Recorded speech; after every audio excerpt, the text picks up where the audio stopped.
Assalamualaikum warahmatullahi wabarakatuh. Syukur kepada Allah Subhanahu Wa Taala, Tuhan semesta alam. Selawat dan salam ke atas junjungan besar Nabi Muhammad sallallahu alaihi wasallam. Hari ini kita bersiaran selagi, di mana saya akan menceritakan tentang ataupun saya ingin berkongsi kepada sahabat-sahabat semua berkenaan solat khusyuk. Sabda Nabi sallallahu alaihi wasallam, "Awwalu ilmu yanza'u fil ard ilmu khusyuk." Ilmu yang pertama sekali diangkat di dunia ini ialah ilmu khusyuk. Di mana ramai di antara kita yang bersolat, tapi berapa ramai pula di antara kita yang solat dengan khusyuk. Di mana Rasulullah sallallahu alaihi wasallam sendiri telah ingatkan kita, di mana ilmu pertama sekali yang akan diangkat di dunia ini ialah ilmu khusyuk. Sufyan Al-Thawri rahimahullah ta'ala, seorang wali Allah yang terkenal di zamannya, pernah berkata, sesungguhnya solat yang tiada khusyuk di dalamnya, rosaklah solat. Jadi dalam kita bersolat ni, apakah yang perlu kita lakukan supaya kita mendapat taraf solat yang khusyuk? Allah Subhanahu Wa Taala berfirman di dalam Al-Quran, a'udzubillahi minasyaitonir rajim, qad aflahal mu'minun alladzina hum fi solatihim khashi'un. Surah Al-Mu'minun ayat 1 dan 2. Sesungguhnya berjayalah orang-orang mukmin. Siapakah orang mukmin yang berjaya itu? Iaitu orang yang khusyuk di dalam solat. Di mana asas-asas solat khusyuk ni, kalau kita nak dapatkan solat khusyuk, mari kita ada 5 asas yang penting supaya kita dapat mencapai solat yang khusyuk. Yang pertama, kita mesti bersihkan tubuh badan kita. Bersihkan tubuh badan kita daripada segala najis dan kotoran untuk mendapatkan solat khusyuk. Dan yang kedua, kita mestilah bersihkan pakaian kita dulu. Sebelum kita solat, pastikan pakaian kita ini pakaian yang menutup aurat, bersih daripada apa segala yang boleh mendatangkan ketidakkhusyukan kita dalam solat. Dan yang ketiga, untuk mencapai solat yang khusyuk juga, kita mestilah bersihkan tempat solat kita. Dan kita lihat juga tempat kita tu, adakah dengan tempat solat kita tu akan mendapat khusyuk dalam solat kita. Janganlah kita solat di tepi-tepi longkang ataupun di mana-mana kawasan yang boleh menjejaskan khusyuk kita kepada Allah Subhanahu Wa Taala. Yang keempat, bersihkanlah fikiran kita. Bersihlah fikiran, maksudnya mestilah kita fokuslah dalam setiap pergerakan dalam solat kita. Janganlah kita asyik memandang pada dunia hingga kita lupa tentang tujuan kita. Solat itu maknanya mendekatkan diri kepada Allah Subhanahu Wa Taala. Dan yang kelima, asas-asas khusyuk yang perlu kita ada ialah bersihkan hati. Cara kita nak bersihkan hati kita ni supaya kita khusyuk dalam solat ialah dengan biasalah kita berzikir kepada Allah di luar solat. Janganlah kita di luar solat ni kita melakukan banyak perkara-perkara keduniaan, sehingga kita waktu kita nak bersolat, kita masih lagi berfikir tentang dunia. Dan ini jelas sudah tentu akan menjejaskan kualiti khusyuk.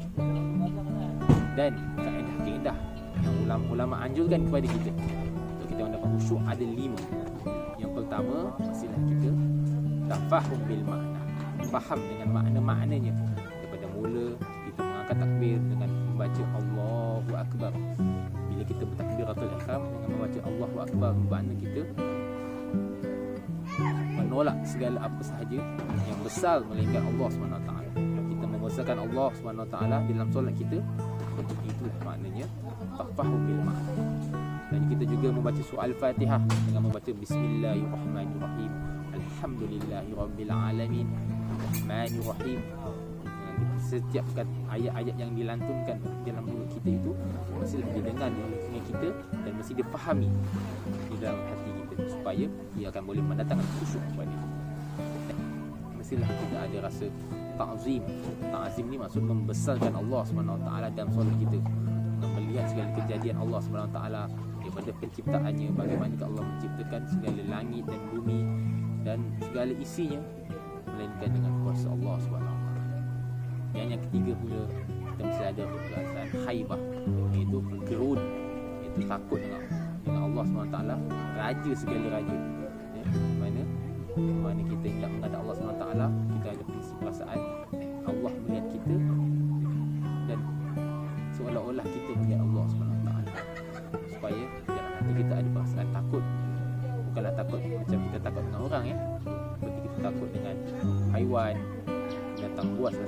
Tapi takut kita dengan Allah ni ialah dengan kita semakin dekat kepadanya. Itulah tanda kita takut kepada Allah SWT. Dan yang keempat, kita kena ada rasa tanamkan dalam kita perasaan khauf. Khauf ni ialah perasaan takut.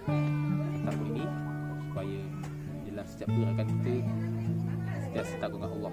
Di mana ada seorang sahabat tu, Sayyidina Khatim radhiyallahu anhu, mana beliau sebab tu beliau bersolat, beliau akan membayangkan bahawa di depannya itu ialah Allah Subhanahu Wa Taala.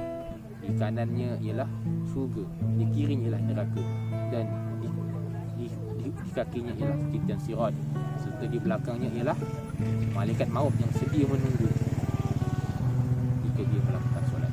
Dan anggaplah solat yang kita lakukan itu ialah solat yang terakhir bagi kita. Maka jika kita akan berperasaan, bila mana kita berperasaan sebegini, kita akan berasa bahawa kita sedang berada di satu tempat yang sangat-sangat penting, di mana dengan solat inilah menentukan syurga ataupun neraka. Itulah yang selalu dibayangkan oleh sahabat-sahabat.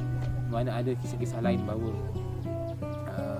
Sayyidina Ali karamallahu wajhah, semasa dalam satu peperangan, beliau telah ditusuk dengan anak panah, dan bila dikeluarkan daripada tubuh badannya, berasa sakit yang amat sangat.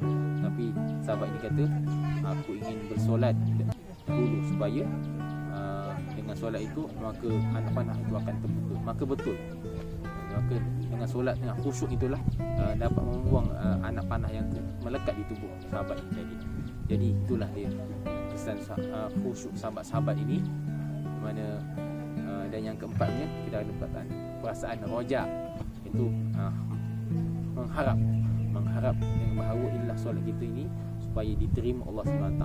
Bahawa jika solat kita tidak diterima, maka susahlah kita untuk menjawab di hadapan Allah SWT nanti di hari kiamat, di mana awwalu ma yuhasibu indallah yaumil qiyamah as-solat. Perkara pertama yang akan ditanya oleh Allah SWT ialah berkaitan dengan solat. Jadi sentiasalah kita memperbaiki solat kita untuk mencapai solat yang khusyuk.